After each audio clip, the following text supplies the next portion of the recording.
이것만으로 이해충돌 논란이 일 수밖에 없는데 더욱이 인사청문회는 이해관계가 있거나 공정을 기할 수 없는 현저한 사유가 있으면 청문위에서 배제하라는 제척 규정이 명시돼 있습니다. 배제하고 2년 전부터 뻔히 있었던 일, 더군다나 저보다도 더 열심히 제 재판에 관한 사실관계를 주워 섬기면서 최강욱 있지도 않은 얘기들을 최강욱 의원님, 그런 식으로 계속 말씀 좀 말씀하시면 정제되게 점잖게 좀 해주십시오. 의원들 발언에 대해서 주워 담으면 말씀하는데 끼어들지 마시기 바랍니다. 이원석 후보자 청문회가 아니라 최강욱 의원 청문회로 바꾸는 게 맞겠다. 그게 의원님들께서, 국민의힘 의원님들께서 주시는 취지에 맞는 거 아닌가, 이런 생각들을 해봅니다.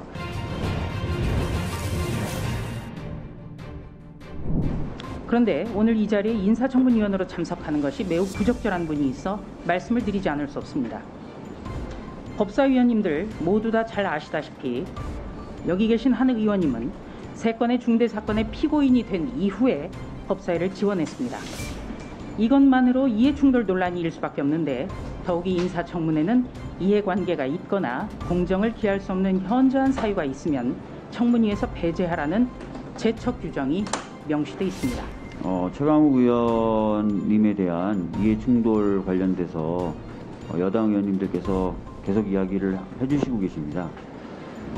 근데 저희들이 좀 돌아봐야 될 사안들이 많이 있는 것 같습니다.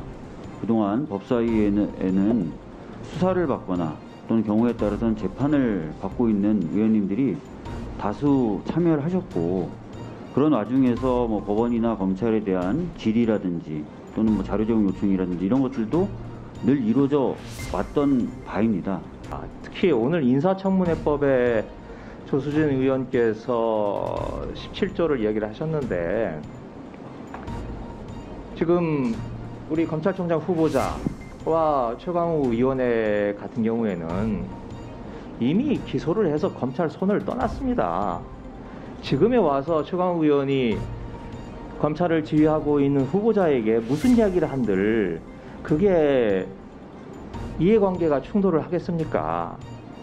오늘 검찰총장 결국은 구체적 사건에 대해서 검찰을 지휘해야 할 이런 검찰총장 후보자에 대한 청문회에서는 매우 이것은 이해관계가 상반된다고 볼 수 있습니다. 이것은 국민들이 그렇게 보는 국민들이 상당수 있을 거라는 말씀을 드리는 바입니다. 고장난 레코드가 열심히 돌고 있습니다. 설마 했는데 역시나 이렇게들 하시는군요. 어떻게 한 분이 빠졌다 했더니 결국 마지막까지 다 하시고, 똑같은 얘기, 논리적으로 빈약한 얘기, 과거를 무시하는 얘기, 본인들을 돌아보지 않는 얘기, 작은 사실을 왜곡해가지고 뭔가가 있는 것처럼 심지어 침소봉대까지 합니다. 검찰과 언론 간의 유착관계에 대한 후보자의 견해 및 방지 대책은 무엇이라고 생각하는지, 이게 사건에 대한 압력이고 이게 이해관계의 충돌입니까? 여러분들이 그렇게 목 놓아 외치는 권언유착이라고 하는 것은 이런 TV조선의 왜곡된 의도가 뻔한 보도하고 아무런 상관이 없이 그냥 독자적인 정치적 견해로 이루어진 거라고 자신 있게 얘기할 수 있습니까? 거기에 대해서 스스로 말씀하시고 반성하시는 점은 분명히 있었습니까? 여당 의원님들께서 지속적으로, 제가 지금 법사위 온 지 몇 달 되지 않았는데 벌써 3번째 공개적으로 문제 제기를 하시는 걸 보고서 이원석 후보자 청문회가 아니라 최강욱 의원 청문회로 바꾸는 게 맞겠다. 그게 의원님들께서, 국민의힘 의원님들께서 주시는 취지에 맞는 거 아닌가, 이런 생각들을 해봅니다.